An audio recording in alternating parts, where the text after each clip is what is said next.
Hello, welcome to another virtual program with Maine Historical Society. I'm Kathleen Newman, and it is December 7th, 2021. And this is our book talk, The Unlikeliness of It All, An Insider's Perspective, a small Maine town's history of resilience, transformation, collaboration, immigration, and its global singularity, with the author, Phil Nadeau. Phil is a native of Lewiston, Maine, and has had several careers, including the United States Air Force, a family business, and 23 years in public administration. In 2001, he took on the responsibility of acting as Lewiston's primary information official in matters associated with new Somali and other immigrant arrivals. He also served in that capacity until his retirement in 2017. And much of Phil's immigrant policy and research work has been cited by journalists and academics. He has worked on a myriad of local, state, and federal refugee policy and community programming and action initiatives with many organizations, including the U.S. Department of Justice, the Maine Department of Labor, Bates College, Clark University, and the Maine Municipal Association. His research work and public visibility also resulted in Phil being interviewed by many national and international news media, including the New York Times, National Public Radio, Al Jazeera English News, and HBO Real Sports with Bryant Gumbel. He has spoken nationally at the International City Managers Association Conference, the International Municipal Lawyers Association Seminar, and the University of Miami. And he's joining us virtually tonight, I believe, from Florida. Is that correct, Phil? Yes, Bradenton, Florida. Wonderful. Well, thank you so much for being here with us this evening. Thank you, Kathleen. It's a pleasure to be here. So tell us more about your book.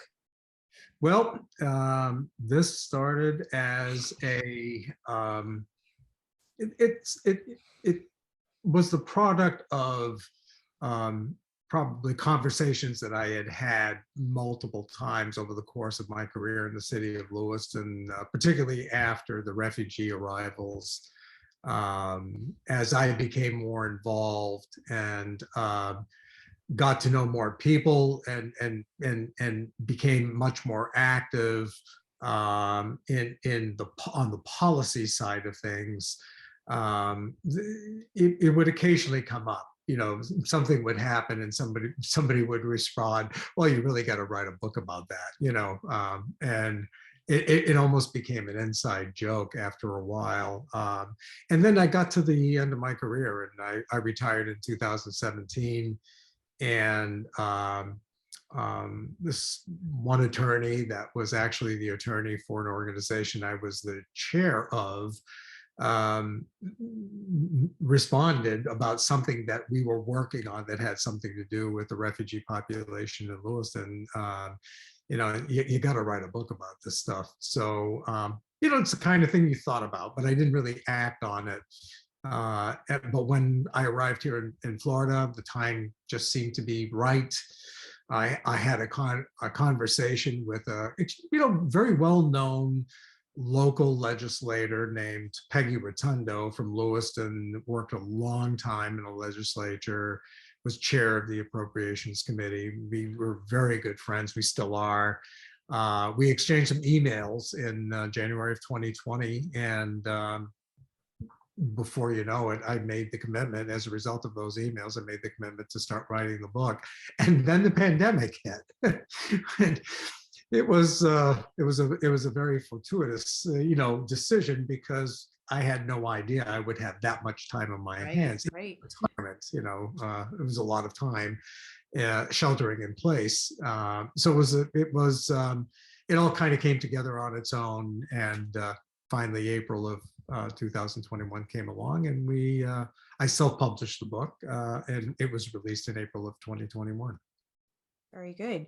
So the book, it sounds like, really focuses on your time working in the municipal government in Lewiston, but that you're a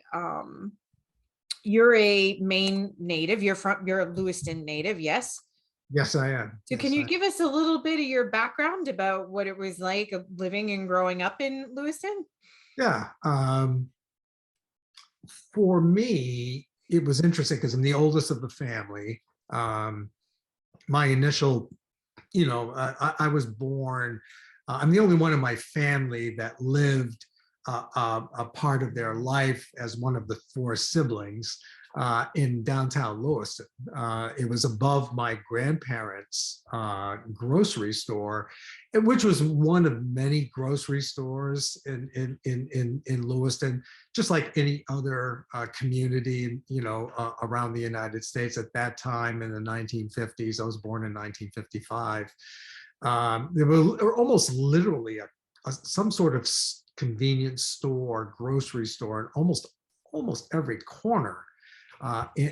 Particularly in downtown Lewiston, but my grandparents' store was a little bit larger. Comparatively speaking, had a meat section and a produce section, and then groceries and all kinds of other things, and kind of a general store kind of environment, and because my dad also worked in the business and started a business of his own. He started a catering business. He decided when I was born to live in the building on the third floor above that business. And then 9 months later, we moved into the suburbs, these brand new single family homes that were being built. So I lived that life for 17 years of my life, and as my siblings did. And but because of the family business downtown, we had this dual life. All the kids, all of us worked in the family business at one time or another. And that changes the family dynamics when you're doing that. And even though I left when I was 17 to work in the military, the rest of my siblings can, as they grew up, would work in the business. Ultimately, the business lasted until 1989, and then a very, very large fire, one of the largest fires in the city's history, happened. It involved our building and 6 other buildings on that block. 40 families were displaced. $1 million worth of damage, which back then was a lot of money. And it was all part of what we were doing at that time. I got back into the family business at that time, and that was the beginning of the end of the family business. I ultimately found myself finishing my degree. Finally, my bachelor's degree, I got it in public administration in 1994 at the University of Maine at Augusta, and then started working as a town manager in Richmond, Maine in 1994. Landed up back in my hometown in 1999 as the assistant city manager, the city administrator. We call it the city administrator's office. And was there until my retirement in 2017. So whirlwind, summary of my time in Lewiston and my connection to Lewiston. But as you might imagine, a lot of family connections, living in downtown. Lots of my family lived in downtown Lewiston, so I was very familiar with Lewiston's history. In terms of its relationship to the Franco community. I'm French Canadian, as a French Canadian name. Lots of French Canadians that live in Maine. Lots of them live in Lewiston because of the textile mills and the shoe factories that were, some of which were in Lewiston, but most of them were in Auburn, Maine, which is the adjoining town, separated by the Androscoggin River. And that economy, that shoe and textile industry economy in the 20s and 30s made Lewiston and Auburn, that area, that these twin cities, the Lewiston and Auburn twin cities, made it the largest commerce, area of commerce, largest economy in the state of Maine at that time. It's pretty significant. So And of course, that all changed after the 1930s. Yeah. That brings me to another question, because I know something that's certainly of interest to us at the Historical Society and to the folks that we work with is that you look a lot into Lewiston's history in the book. So can you tell me a little bit about when you're researching that history, the history of Lewiston and of immigration in the city, where did you go to do that research? How did you go about it?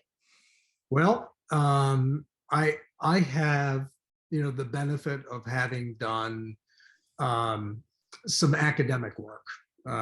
So that's really where it began. My first published work was the result of my enrolling in the Muskie Institute at the University of Southern Maine to obtain my master's degree in public policy. And my capstone project, which is effectively your master's thesis, was to look at the Somali refugee arrivals in Lewiston. That work also gave me an opportunity to look back at Lewiston's history and to effectively at least give the reader an idea of where Lewiston came, its history, where the trajectory of the history of the city starts with this, very successful economic period involving textiles, and then by the 1950s, the textiles and those shoe industries I just talked about are both beginning to decline at exactly the same time. The impact of those two industries declining almost simultaneously was significant, both in Lewiston and Auburn, causing the two cities to really kind of completely rethink how they were going to be able to come out of these economies. And having that kind of historical, knowledge, from the papers that I had written two papers, one which was published, one which landed up in the part of which landed up in the Somalis in Maine, another book about the Somalis in Lewiston, Maine. Gave me a lot of information, and then the additional research that I did was basically all online. There's so much information now that it's available online. You have the benefit of being able to get all that information from when you're living in Florida, and a lot of my own material. So that combination of things made it possible for me to at least give enough information in this book, Unlikeliness book, so that the reader could get a really good sense of what Lewiston was like and what it took for Lewiston to recover from the economic blow of losing an entire industry or two entire industries in the community at the same time over a 20, 30 or so year period, because our economy was so dependent on those two. It would take a tremendous amount of work, and a reader needed to understand that, to understand what the city was like, particularly when the Somali arrivals came. And that really was the reason why I wrote the book and the way I wrote it.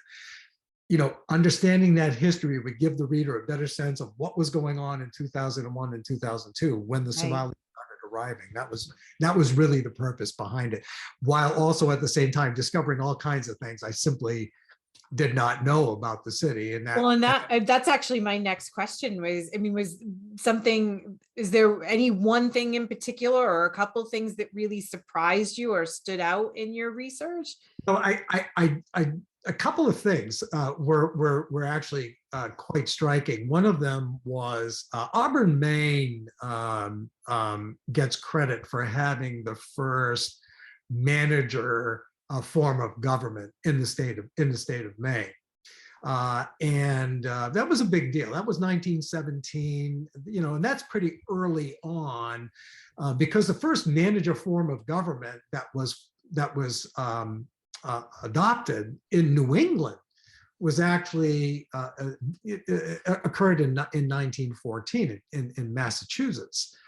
But historically, it was always considered to be that the small town in Massachusetts versus Auburn, Maine, that the first one to do it was the small town of Massachusetts. The difference being that what happened in Auburn was called a council manager form of government, where you have elected council that is your representative, it's your legislative body.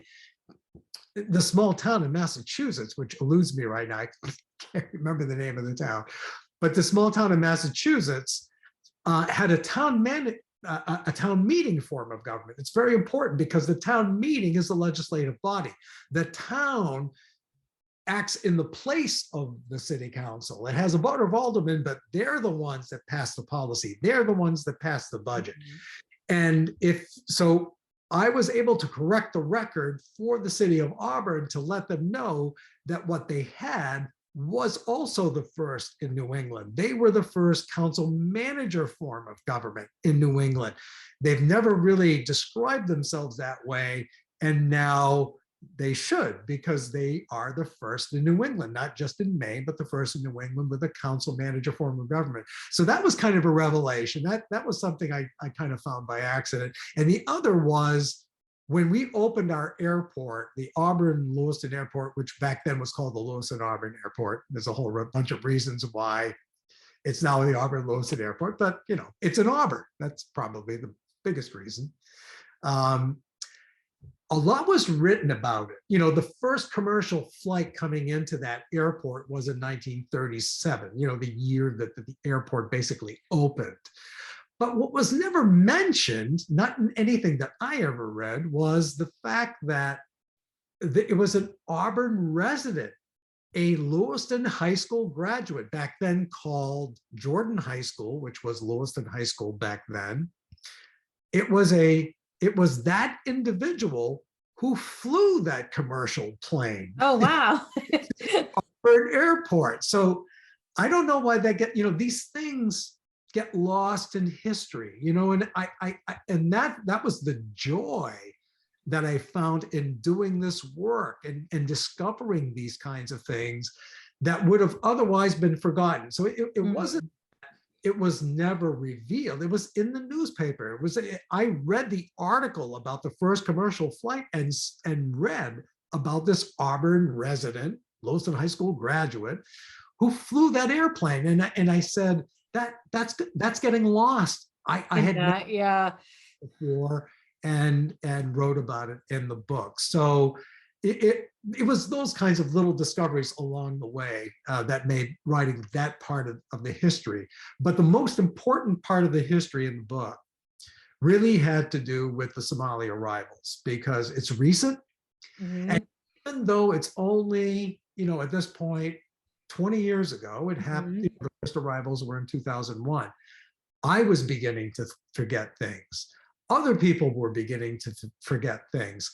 And it was becoming critical that somebody at some point start doing the work to record it, because over time, these facts get lost. Yeah.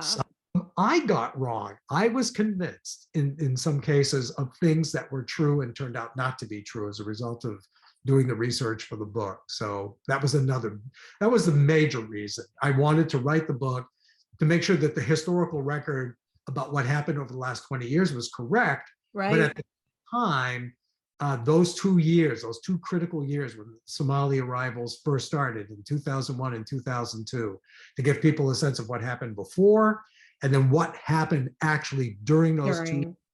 Yeah.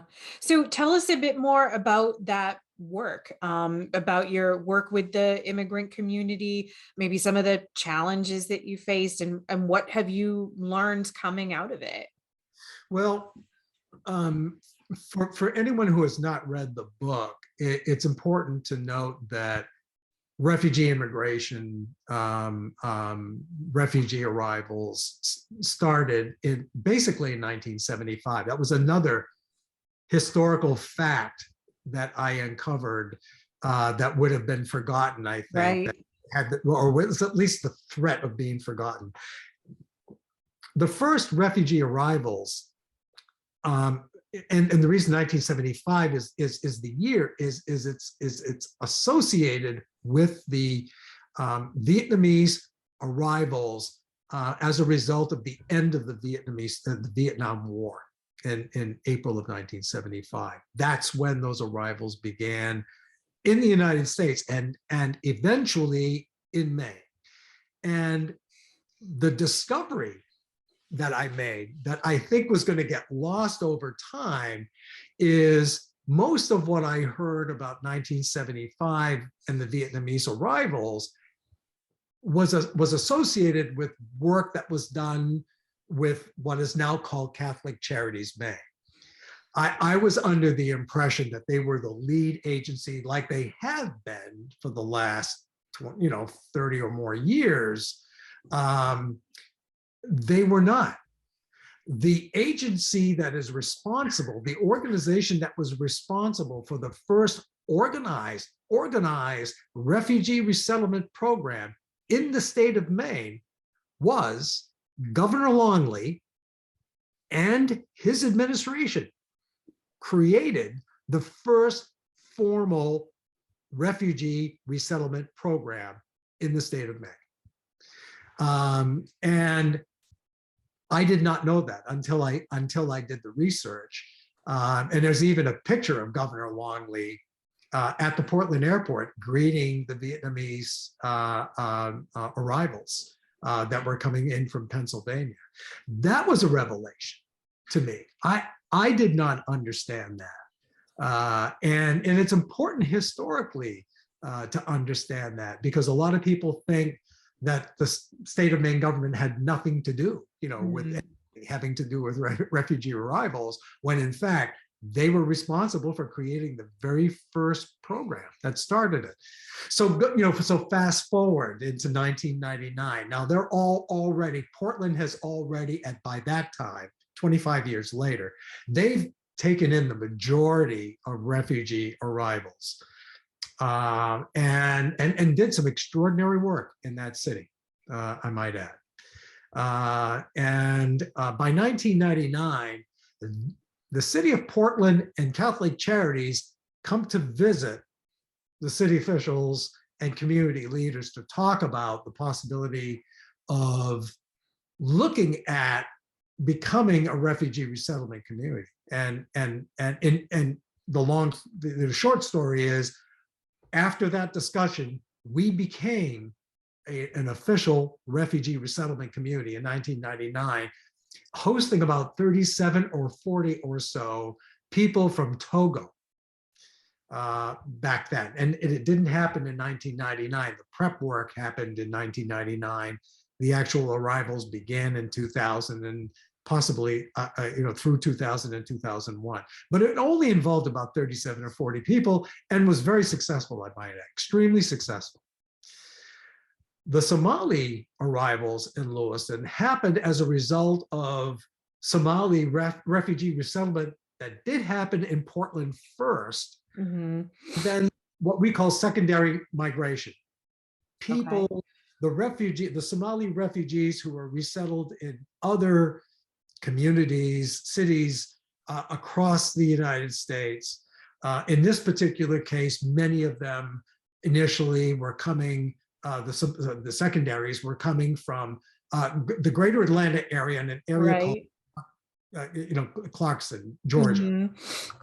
And what happened over time is, as these people were leaving to come to Portland because they were hearing about how wonderful Portland was, wonderful Maine is, they were coming into a city that had literally no vacancy, no apartments available, no place to live.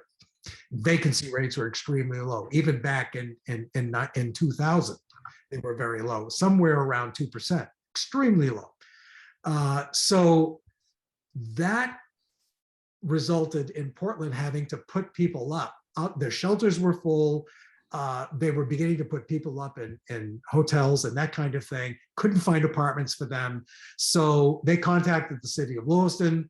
my general assistant, social administrator, director, Sue Sharon, and myself got involved in the early stages and started working with the city of Portland to give them an opportunity to send a few families to Lewiston because there were available units that were involved that we could provide, not we could provide to them, but they could live in, and they would provide the initial funds for the relocation and get them into housing. And little did we know that that gesture, which would lead to probably about 40 or 50 families or so being relocated from the Portland shelter to Lewiston, that single act of making this accommodation to move these families, not much different than what we did in becoming a refugee resettlement community for the Togo, Right. would ultimately lead to what we see today in Lewiston. And back then, it led to, they started coming directly from Clarkston because of what was going on in Portland, eventually leading to about 500 taking up residency in the city by the end of 2001, and that population increasing to over 1,000 in 2002. So it happened that quickly, and so quickly, I might add, and eventually the population growing to levels that reached probably around 5,000 or 6,000 or so Somalis, by 2021, I would imagine roughly that number. What's significant is that was the largest secondary migrant relocation of its kind in the country. Wow. It never happened before without the presence of a company that might be hiring refugees or immigrants, or without the presence of a large metropolitan area that had a lot of entry-level jobs. And that's why people were taking up residency in the small community to go work in that metropolitan area. There was no comparable community that had experienced anything like this in Lewiston without those two elements present. Oh, and without it becoming a refugee resettlement community. We were not a refugee resettlement community for Somalis. It was strictly driven by secondary migrants arriving. So that was historic. It remains historic because it still has not happened anywhere else in the country, producing some people have described as the third, fourth, fifth largest Muslim population per capita in the country. Wow. So that must have presented like some unique challenges and opportunities for the area. Yeah.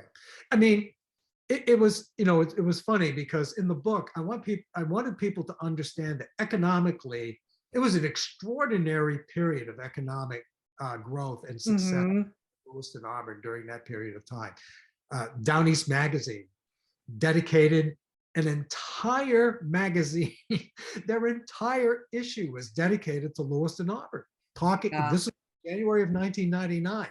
That's how extraordinary this transition, this economy transition was happening. They could see it, other people could see it. We were achieving things like unemployment rates that had never been achieved before. The unemployment data had been recorded by the state of Maine since 1960. That's how extraordinary that period was. So they were coming into this extraordinary period of economic growth, but at the same time, this was our first experience of having, a large population of people who live it from another country, who are people of color coming into the city. And were we prepared for the arrival of that kind of, with that kind of number of people? No, we were not prepared for that. But I would also argue, if you took that same number per capita and applied it probably to any other community into the United States that had maybe not had much experience with that kind of immigration relocation or refugee relocation, immigrant relocation or refugee relocation, they probably would have run into the same challenges that Right, right. during that period. And those, the challenges were many. I mean, we were not sufficiently compliant with federal law when it came to dealing with people who did not speak English, or, Hmm. not speak English, fluently. Right. Uh, we were not, compliant with, procedures in terms of, processing them as because of these language issues, and doing what it is that we needed to do to make sure that they got the benefit of ensuring, because remember, people that, get the language gets confusing. Immigrants, Mhm. refugees, Sure. undocumented immigrants. Um, these were refugees. These were people who had their documents, Right. been through the process. They could live in this country legally. They were legal permanent residents. Um, they could get a job immediately. Um, all they needed was to make sure that they had access to the same programs everyone else did, Mm-hmm. and we were not prepared for that. So getting prepared for that was a tremendous amount of work in Sure. 2000, 2002.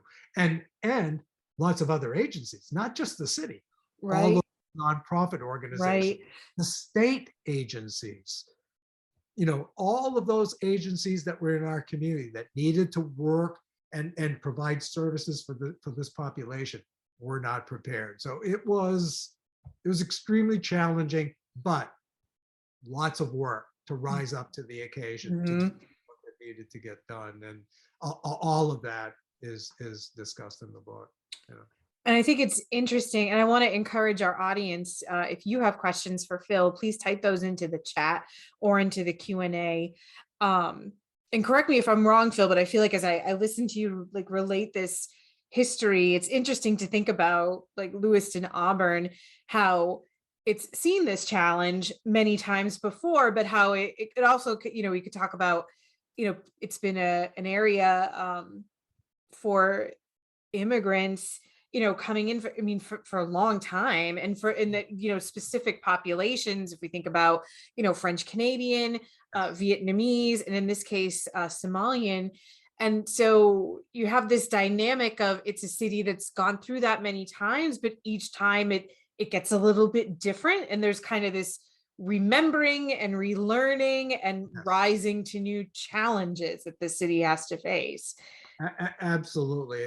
And I try to convey to the reader. I mean, lots of, there have been wonderful books that have been written about the French Canadians in Maine.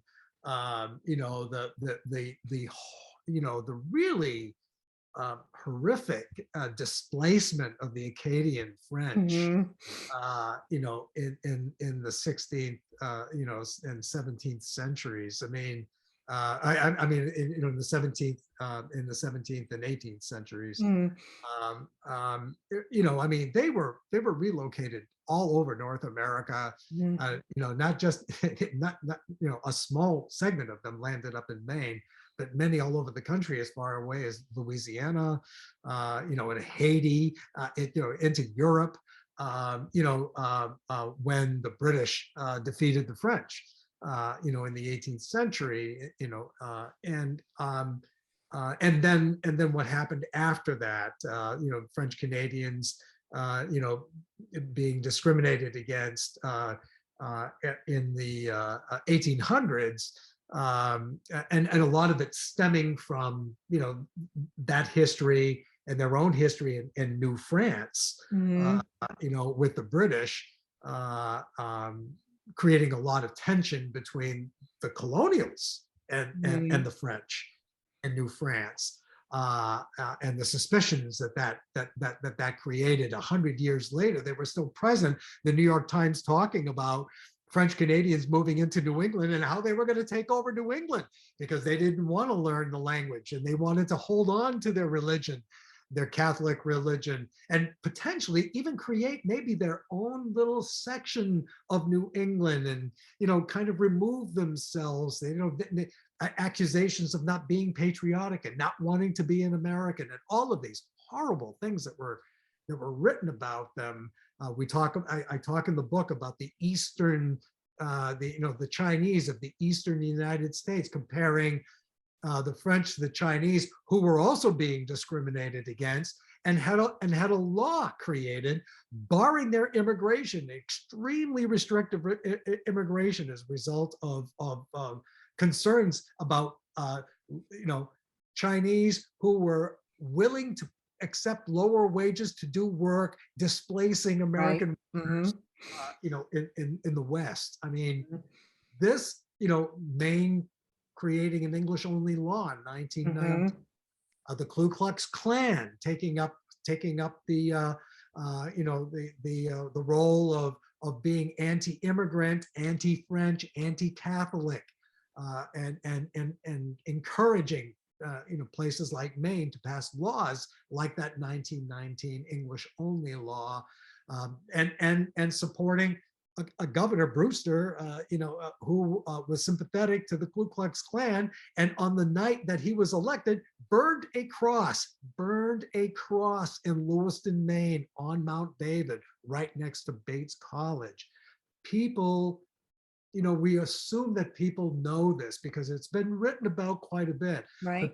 But the more, what I found in discussing this was that lots of people haven't read that, didn't know about those things.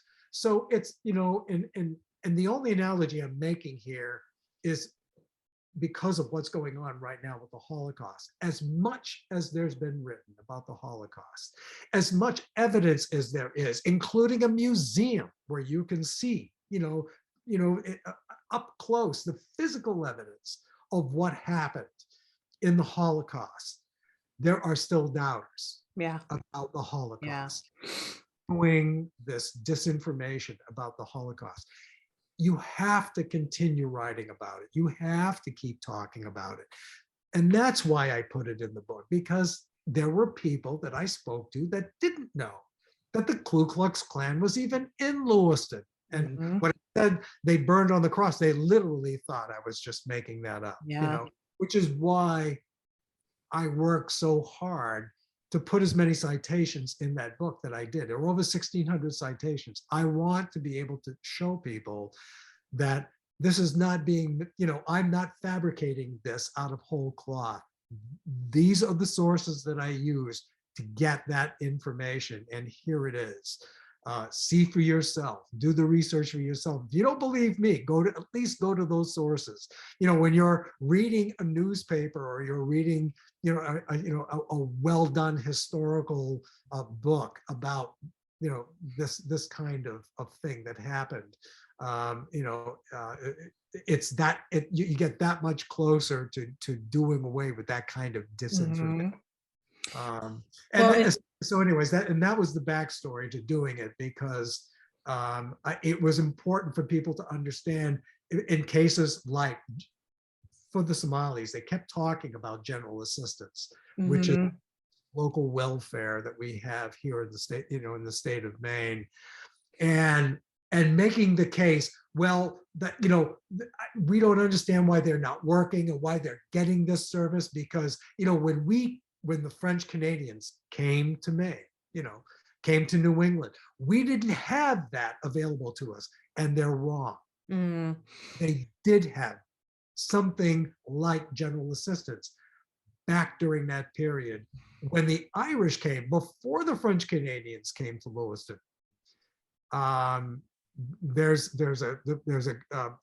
some great historical writing that was done by people like Doug Hodgkins and Jim Lehman about the 200 people that died from the 200 Irish residents that died from cholera in the 1850s in Lewiston. And as a result of that, poverty, they were living in these ramshackle homes, that were called in Lewiston, which contributed, to that, to that kind of event happening, something like a cholera outbreak among the residents, in the patches.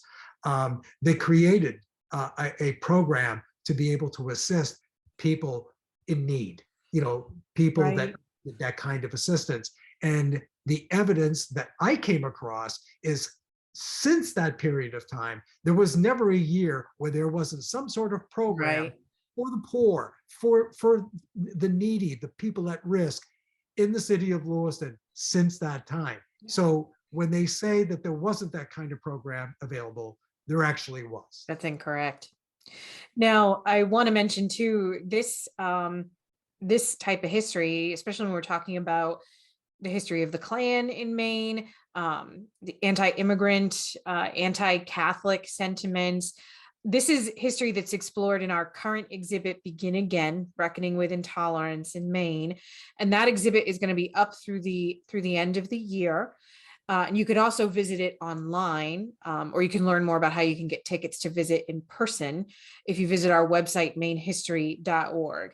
And that has been, I've had similar experiences when people are encountering photographs of the Klan gathering in places like Portland, parading down the street in Maine, when they encounter in the exhibit right now a Klan robe that was found in Maine. It's very shocking, very surprising that they had no idea that that organization would had any kind of a foothold, that it existed here in Maine, that it's very, very shocking to them. And I think certainly we're in agreement, that history, it can't be forgotten. We have to keep writing about it, keep talking about it, and showing people those photographs, those artifacts, those primary sources that really help tell that story. We have a question from someone in the audience that's related to this. Maybe, I don't know if there's anything else you want to add about the history and continued racism issues, starting with those French Canadians, although it sounds like it goes back even further, maybe to the Irish community too. Yeah. No, I think the message in this is precisely what you talked about. It's to make yourself more aware of just how far back discrimination and prejudice and xenophobic attitudes go back in this state. I mean, Right. about the South and and what happened in the South, and it was going on in this state, and it was on in North America. It started with the British and the expulsion of the Canadians, Acadians, the Acadian French, and then later on with the French from New France, eventually what became Quebec, here in New England and Other parts of the country, but primarily in New England because that's where the largest group of French, of French Canadians came. Between 1840 and 1930, roughly, I think the estimate is around 950,000 French Canadians from Quebec moved into the United States, but about 750,000 of those came to New England. So the significant majority of French Canadians came to New England. That's why the New York Times had their eye on what was going on in New England. It was because of those numbers. And we continued to pay the price for that kind of attitude towards French Canadians for decades thereafter, well into the 50s and 60s. I remember it growing up as a child and hearing the comments about the Canucks and the Frogs and questioning our intelligence and that kind of thing. So yeah. And someone else is pointing out in the audience that this happened to the indigenous population in Maine too. That it's unfortunately it's not unique to just immigrant populations. It's happening to people that have been here since time immemorial.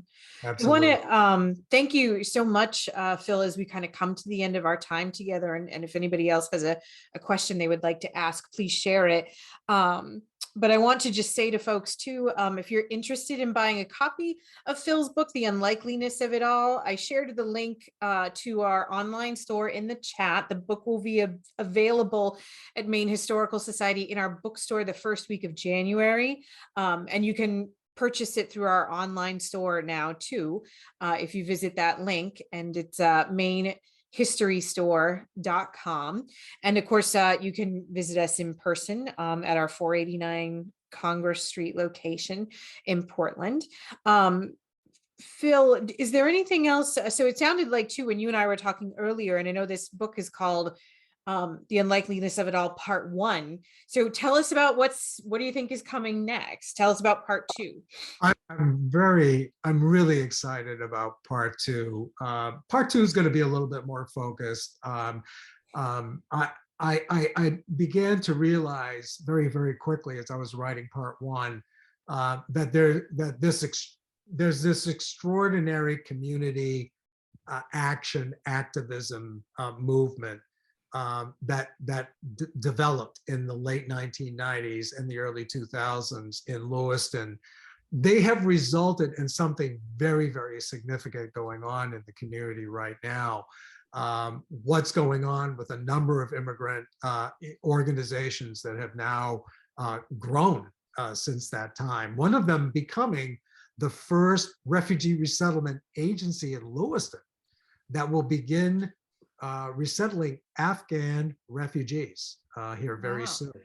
The Maine Immigrant Refugee Services Organization, MERS, and which is testimony to a lot of things, but to their determination, to get involved, do the kind of public service that needed to be done by what are called ECBOs, ethnic-based community organizations, to help out people either of from their own nationality or others, because we have a very diverse now, very diverse a population in our community, 25, 30 or so nationalities now in our community, which has produced a host of books like One Goal by Amy Bass and Who Belongs, Cynthia Anderson, and Heather McGee, The Sum of Us.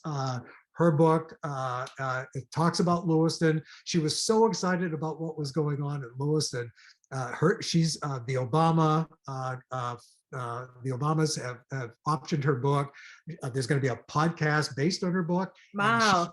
Doing a piece on Lewiston in her podcast in 2022, and most recently, the $30 million that Lewiston received, the award from the Department of Housing and Urban Development, HUD, the $30 million that they received in a competition that involves cities like Cleveland and Camden, New Jersey, that we were able to succeed and in that kind of competition to get that kind of funding for what could ultimately be $100 million worth of investment in Lewiston is extraordinary. And a lot of it has to do with this community action and activism. And that's what I'm going to be writing about. I'm very excited about it. Already doing interviews and hopefully can get the work done so that it's out in 2022. So thank you for asking. That's great. Well, that sounds wonderful. We look forward to part 2. So please stay in touch with us when that work is complete. We want to talk to you again. Well, thank you so much, Phil. It was so great to have this opportunity to talk some Maine history with you this evening and to learn more about your work and about your book. And thank you to our audience for joining us and for your thoughtful questions and comments and observations. Just again, thanks so much, Phil. Hope we will be able to continue to work together and that we'll be hearing more from you soon. I hope so too. Thank you very much. Thanks, everybody. And thanks to everyone who joined us. I appreciate it. Thank you.